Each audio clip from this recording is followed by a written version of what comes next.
Nou vriende, goeiemôre, ons is die Here en dankbaar dat ons andermaal weer kan saam wees so rondom die woord van die Here. Ons is dankbaar dat die Here vir ons uitgespaar het. Die gebed van my hart is dat die Here vir ons ryklik sal seën terwyl ons vanmôre gaan stil staan hier by Spreuke die 14de hoofstuk, daar vanaf die 28ste tot en met die 30ste vers. Nou, ag vriende, dit is 'n ding wat kinders van die Here baie keer vir my vra, is dat hoekom sondig ons nog as kinders van die Here en waarom sukkel ons baie keer om oorwinning oor die vlees te behaal? Dit is baie antwoorde, ek het al 'n oordenking of 2 daaroor gehou, maar net vanmôre weer so vir kennisname, die Here sê, waak en bid, dat jy nie in die versoeking kom nie, die gees is gewillig, maar die vlees is swak, so jy moet onthou, die stryd gaan nooit ophou teen die vlees nie, daarom moenie moedeloos raak nie, maar staan op en sê, Here, deur die krag van u Heilige Gees, en deur die waarheid van u woord, wil ek vandag staande bly, om meer as oorwinnaar te wees deur Christus, wat my lief gehad het. Mag die Here ons in staat stel, deur sy Gees, om dan ook so te lewe, om hom welbehaaglik te wees. Nou vriende, ons kyk vanmôre na hierdie paar verse, daar vanaf vers 28, daar staan in die menigte van die volk, lê die heerlikheid van die koning, maar in die gebrek aan mense die ondergang van die vors. Vers 29 sê, die lankmoedige is groot van verstand, maar die kortgebondene behaal sotheid. 'n rustige hart is die lewe vir die vlees, maar hartstog 'n verrotting vir die gebeente. Dis baie diep verse hier, die groot waarhede wat dit bevat, en kom ons val weg by die eerste vers wat sê, in die menigte van die volk lê die heerlikheid van die koning, maar in die gebrek aan mense die ondergang van die vors. Nou vriende, wat hierdie vers eenvoudig vir ons sê, en u sal met my saamstem, daar staan eenvoudig, 'n koning sonder mense om oor te regeer, is eintlik niks seggend nie. Het help nie, jy's 'n koning van 'n land, maar daar's nie mense nie, of jy's 'n koning en jy dra kroon, maar daar's niemand oor wie jy heers nie.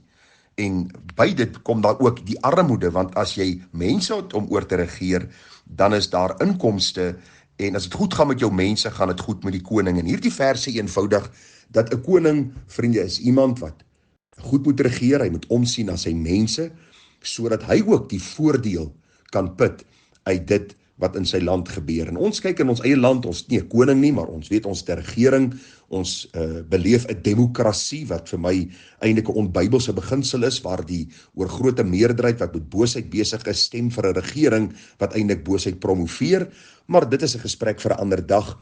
Wat ons hier sien is dat as die leiers in 'n land nie sorg vir die mense in die land nie, dan gebeur dit dat die leiers ook naderhand swaar kry. En is eintlik maar iets wat soos 'n wisselwerking plaasvind. Daarom is dit belangrik, en ek het daaraan gedink, vriende, dat dis soos 'n voertuig wat jy in jou motorhuis het, maar hy het nie bande nie en hy het ook nie 'n engine nie. So hier staan die bakwerk, dit beteken vir jou niks nie. Jy kan nie met dit ry na die checkers toe nie, jy kan nie jou inkopies gaan doen nie, jy kan nie gaan kuier by mense nie. Jy het 'n kar miskien op jou naam, maar hy beteken vir jou niks nie. Daarom, dis ook so, wanneer 'n koning in 'n land regeer en hy is goed vir sy mense, dan is daar hierdie wisselwerking dat hulle weer goed is vir hom en die land floreer. En dis maar soos die voertuig wat goed onderhou word. As die voertuig goed onderhou word, sorg die voertuig vir die eienaar, en die eienaar kan met daardie voertuig ry waarheen hy wil. Die beginsel is maar redelik baie duidelik, is dat in die menigte van die volk lê die heerlikheid van die koning, maar in die gebrek aan mense die ondergang van die vors. Ons sien dit in Suid-Afrika, hoeveel duisende van die kundiges het uit hierdie land uitgevlug, en die hartseer gevolge beleef ons tans. En ek wil vir u sê, dis maar die begin van die hartseer gevolge, want baie van die goed het so ver agteruit gegaan, dat ons nie weet wanneer dit weer by herstelpunt gaan kom nie. Wat moet ons in die interim tyd doen? Nog steeds God verheerlik. Ons bid nog steeds vir ons leiers. Ons is nog steeds goeie landburgers. Waarom? Want God vra dit van ons. God verwag dit van ons. En 'n kind van die Here wil God verheerlik in 'n land, of dit nou goed gaan en of dit nou sleg gaan. Daarom bid vir jou leiers, dat hulle sal besef hoe belangrik hierdie wisselwerking is, dat hulle goed moet regeer, sodat die land kan floreer, die volk kan floreer, sodat die mense kan hierdie belastings betaal, sodat mense oeste kan oplewer en al hierdie dinge, en dat dit goed kan gaan met die land.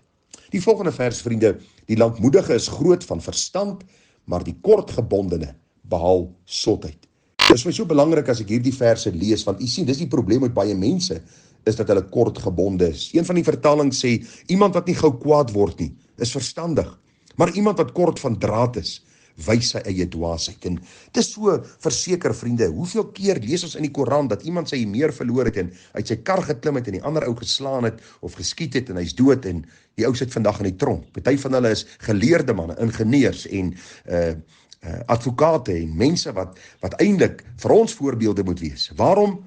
Want hulle kan nie hulle gees inhou nie. Dis mense wat kort van draad is, dis mense wat gou hulle hier verloor. En hoor wat sê die skrif vir ons.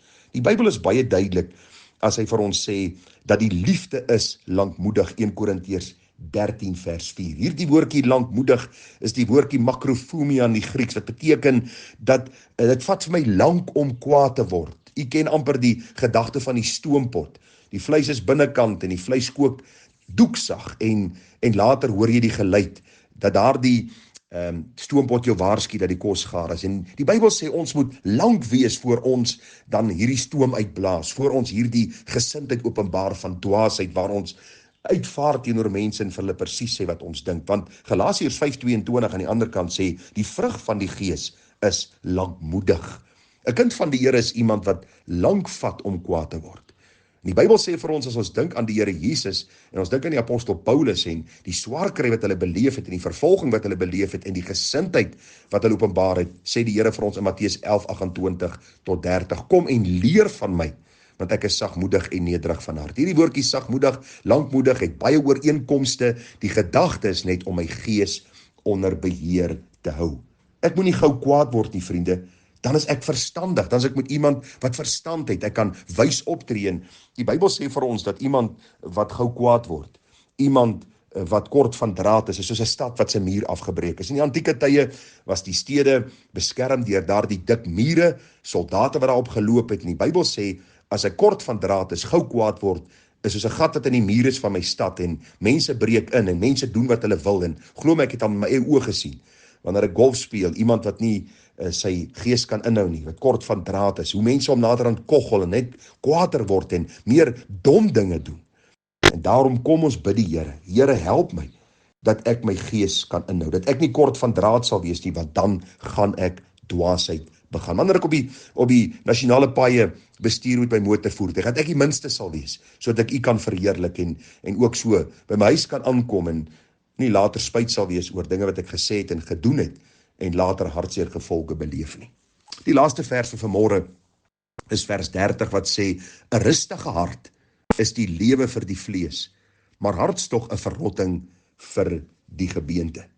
Ag vriende, hierdie vers is so kosbaar as ons gaan kyk. 'n Kalm gemoed is goed vir 'n mens se gesondheid, maar afguns is soos 'n kanker wat aan jou liggaam vreet. En dit is so, dit is nou al oor en oor bewys, as 'n mens permanent met hierdie spanning sit en permanent jou bemoei met ander se sake en afgunstig is teen ander mense se sukses, is jy besig om liggaamlik agteruit te gaan. Hulle sê daar's baie siektes wat teruggevoer kan word na hierdie probleem waar mense eintlik in hulle siele, in hulle gemoed onrustigheid het. En dan weet ons mos nog ook van die sonde wat altyd roep na die hemel, ons gewete wat nie stil is nie, omdat ons nie vergifnis gekry het vir sonde nie, gebroke verhoudinge wat ons nie regmaak nie, en al hierdie dinge wat ons kan noem.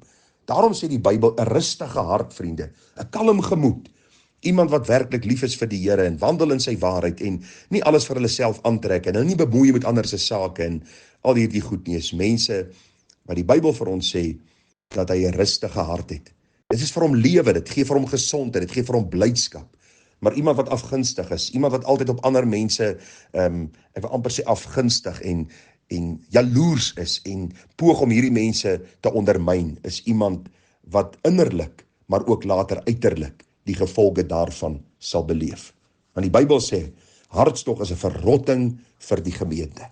Ag, en ons kyk na hoe baie mense miskien op 'n jong ouderdom ryk is en baie verwerf het in die lewe, maar hulle liggame gaan agteruit, hulle is sieklik, en baie keer van hulle sterf 'n vroeë dood. En dan sê ek maar net, is noodsaaklik om te sien, 'n rustige hart, vriende, kom van die Here. Eerste plek om te weet, my sonde is vergewe. God het my aangeneem as sy kind. Hy sê vir my, hy is my Vader en ek is sy kind. Ek kan met alles na hom toe gaan, alles deur gebed en smeking met danksegginge aan hom bekend maak. As ander mense sukses het, as ander mense suksesvol is, as ander mense vooruitgaan in die lewe, is ek nie jaloers op hulle nie. Daar's nie hierdie afgunstigheid onder hulle nie. Daar's nie hierdie begeerte vir hulle ondergang nie. Ek dank die Here en ek sê, Here, dankie wat U vir my gee en gee my genade om te bid, selfs vir my vyande, en U dan ook so te verheerlik. Mag die Here ons genade gee, vriende. Hierdie is kort gesegdes met soveel diepte en soveel waarhede in vervat, dat ons ook geestelik daardeur kan groei en kan toeneem in die genade en kennis van ons Here Jesus Christus. Mag die Here vir ons wysheid gee, mag die Here vir ons versterk ook in hierdie dag en hierdie week om hom te verheerlik in alles. Groete vir u. Ons bid vir mekaar. Mooi dag verder. Tada.